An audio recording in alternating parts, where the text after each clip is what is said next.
जैसे गीता में भगवान श्री कृष्ण ने अर्जुन से क्या बताया धर्म के बारे में कि धर्मो रक्षित रक्षिता। भगवान बता रहे हैं कि जो धर्म की रक्षा करेगा धर्म उसकी रक्षा करता है और धर्म ही साक्षात नारायण भगवान ऐसा बता रहे हैं। और यही बात तुलसी बाबा लिखते हैं कलकाल के लिए। लिखते हैं कि नर सहस्त्र में सुनो पुरारी और को एक हुए धर्म व्रतधारी। तुलसी बाबा लिखते हैं कि कलकाल में हजारों मनुष्यों में कोई एक ही धर्म का पालन करने वाला होगा, ऐसा तुलसी बाबा यहाँ पे लिख रहे हैं। और यही बात पद्म पुराण में जो पूजा के 5 प्रकार बताए गए हैं उसमें अभिगमन, उपादान, योग, स्वाध्याय और इज्जा। उसमें अभिगमन शब्द की जो व्याख्या व्यास जी ने बताया है कि मंदिर हो या तीर्थस्थल हो उसकी साफ सफाई और रख रखाव को अभिगमन बताया गया है, तभी जो मनुष्य है उसकी पूजा पूर्ण होती है। अब जैसे माता जी का मंदिर कई सैकड़ों वर्षों से जीर्ण शीर्ण अवस्था में पड़ा था और इस गांव के किसी भी व्यक्ति में धर्म के प्रति पूर्ण श्रद्धा नहीं थी। कटा तो नहीं, तो अभी तक कई बार मीटिंग हुई, कुछ पैसा भी इकट्ठा हुआ और पैसा कहाँ गया इसका कुछ पता नहीं। जैसे भगवान हर काम के लिए कोई ना कोई निमित्त पहले से ही निश्चित कर देते हैं। कोई काम होना है उसका निमित्त भगवान पहले से ही निश्चित कर देते हैं। अब जैसे गांव के ही धनेश शुक्ला जी के जो है उसमें धर्म की प्रवृत्ति या श्रद्धा उनके अंदर ज़्यादा है, तो कुछ माता जी की प्रेरणा से और गांव वालों के सहयोग से और ये मंदिर माता जी का बनकर तैयार हो गया। लेकिन कुछ ही समय के बाद राजनीतिक के द्वेष बस गांव के कुछ लोग शुक्ला जी का और उसके साथ साथ मंदिर का भी विरोध करने लगे। अब राजनीतिक विरोध, जैसे शास्त्र में परमार्थ के शब्द का ज्ञान न होने के कारण किसी व्यक्ति का तो विरोध किया जा सकता है लेकिन धर्म का विरोध नहीं करना चाहिए। यही बात शास्त्र और पुराण में बतलाई गई है कि कलकाल में ऐसे लोग हो जाएंगे जो केवल दिखावा और पाखंड करेंगे और धर्म का विरोध करेंगे। जैसे नाली का प्रकरण देकर मंदिर के साफ सफाई या रख रखाव में बाधा उपस्थित किया गया। मंदिर परिसर से लगा हुआ कूड़ा या नाली का पानी, क्या यही साफ सफाई और धर्म है? जैसे मंदिर के रख रखाव की बात आती है, जैसे शुक्ला जी ने उसके पीछे धन खर्च करके मंदिर के परिक्रमा मार्ग पर मिट्टी डाल दिया जाए, इसकी कोशिश की कि जैसे मंदिर सुरक्षित हो जाए, नहीं तो कभी भी गिर सकता है।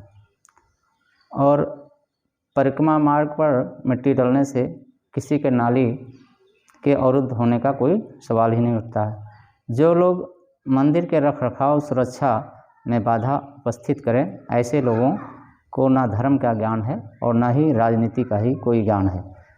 जैसे राम जी ने या भगवान श्री कृष्ण ने राजनीति के बारे में बताया है कि धर्म में जैसे धर्म है तो वहाँ पे राजनीति नहीं होनी चाहिए और राजनीति में धर्म होना चाहिए। लेकिन कलकाल में ये सब उल्टा हो रहा है कि धर्म में तो राजनीति होती है लेकिन राजनीति में कोई धर्म ही नहीं रहा। कलकाल में जो राजनीति है उनमें कामना, जैसे कोई कामना उपस्थित हुई, उसमें बाधा उपस्थित होने पर, चाहे वो पद की कामना हो या धन की कामना हो, बाधा अगर उपस्थित होती है तो ऐसे लोगों के अंदर क्रोध उत्पन्न हो जाता है और बुद्धि नष्ट हो जाती है। ऐसे लोग केवल धर्म का दिखावा और पाखंड ही करते हैं। जैसे तुलसी बाबा मानस में लिखते हैं, देखो गुण और दोष सबके अंदर है, जड़ चेतन गुण दोष में विश्व कीन करतार। जिस मनुष्य के पूर्व जन्म के पाप और पुण्य संचित हैं, जिसके अंदर पाप की मात्रा ज़्यादा है उनकी धर्म में रुचि नहीं होती है। जिसके अंदर पुण्य होता है वही व्यक्ति जो होता है उसके अंदर धर्म की रुचि होती है। जिसके अंदर पाप का भाग ज़्यादा होगा उसमें धर्म की कोई रुचि नहीं होती है। ऐसे लोग धर्म के विरोधी होते हैं। जैसे वृंदावन के महान संत प्रेमानंद जी महाराज कहते हैं, जब तक मन और बुद्धि की तन्मयता इस भ्रमात्मक संसार में है तब तक उस परमार्थ के शब्दों को भी नहीं समझा जा सकता है। ऐसा बता रहे हैं कि ये संसार के विषय जो हैं ये स्वप्न के समान है। जैसे हानि लाभ, जीवन मरण, सुख दुख, मान अपमान, जो कुछ है रिश्ते नाते, पुत्र पत्नी, माता पिता, सगे संबंधी, धन संपत्ति, इस सब को सत्य मानकर जीव अंतिम सांस तक जीता है, इसी भ्रम में फंसा रहता है। उस परम सत्य को तो छोड़ो, उस परमार्थ के शब्द हैं जो वेद और शास्त्र में या पुराण में उपनिषद में बताए गए हैं, वो अंतिम सांस तक भी नहीं समझ पाता है। इसी को सुसुप्ति अवस्था तुलसी बाबा ने मानस में बताया है कि ये इसी विषय में सोया रहता है। तुलसी बाबा क्या लिखते हैं कि जानो तब जीव जब जागा, जब सब विषय विलास विरागा। इसी विषय को अंतिम सांस तक सत्य मानकर जीता है और मर जाता है। अब जैसे उस सत्य के बारे में जैसे भगवान बुद्ध क्या बताते हैं कि स्वर की साधना से, जैसे स्वर होता है, स्वर की साधना से इन बाह्य विषयों से पांचों ज्ञानेंद्रियों को अंतर्मुख करके उस सत्य का बोध होता है, और बाहर जो है इस प्रकृति में ये सब असत्य है। ऐसा भगवान बुद्ध मध्यम निकाय में बता रहे हैं। सत्य की खोज जो है वो अपने अंदर ही करनी है। जैसे भगवान श्री कृष्ण ने गीता में भी ज्ञान शब्द की जो व्याख्या की है वो कई श्लोकों में अलग अलग तरीके से बतलाया है अर्जुन को। जैसे एक श्लोक में भगवान बताते हैं कि ना ही ज्ञानेन सदिस्त्रम पवित्रम विद्यते तत्स्वयं योग संसिद्धा काले नात्मनि विन्दत। यहाँ पर जो ज्ञानेन शब्द भगवान ने प्रयोग किया है वो तत्वज्ञानी के लिए प्रयोग हुआ, और योग संसिद्धा शब्द जो आया है वो कर्मयोगी के लिए भगवान ने प्रयोग किया है। कर्मयोगी ही उस तत्व ज्ञान तक पहुँच सकता है। जैसे उदाहरण के तौर पर जनक जी या गोपियाँ गृहस्थ जीवन में रहते हुए भी वो कर्मयोगी हैं और तत्वज्ञानी हैं। और फिर अगले श्लोक में भगवान क्या बता रहे हैं कि उपदेशयंत ते ज्ञानम ज्ञानिन तत्वदर्शिना। अब यहाँ पे भगवान बहुवचन प्रयोग कर देते हैं। ज्ञानिन का मतलब होता है शास्त्र ज्ञानी, यहाँ पे जो ज्ञानी का मतलब है वो शास्त्र ज्ञानी है। ज्ञानिन तत्वदर्शिना, तो यहाँ पर तत्वज्ञानी और शास्त्र ज्ञानी में भगवान भेद बता रहे हैं।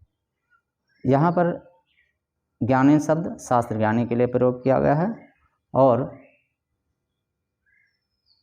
फिर भगवान कहते हैं हे पार्थ, उस तत्व के ज्ञाता से ही उस तत्व को जाना जा सकता है। अगर कोई तत्व का ज्ञाता है उसी से उस तत्व को जाना जा सकता है, शास्त्र ज्ञानी से नहीं जाना जा सकता है।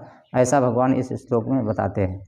लेकिन उस शास्त्र का ज्ञाता जो होगा कई कालों तक, कई जन्मों तक शास्त्र के ज्ञान में लगा रहेगा, तब उस तत्व मार्ग तक पहुंच जाता है।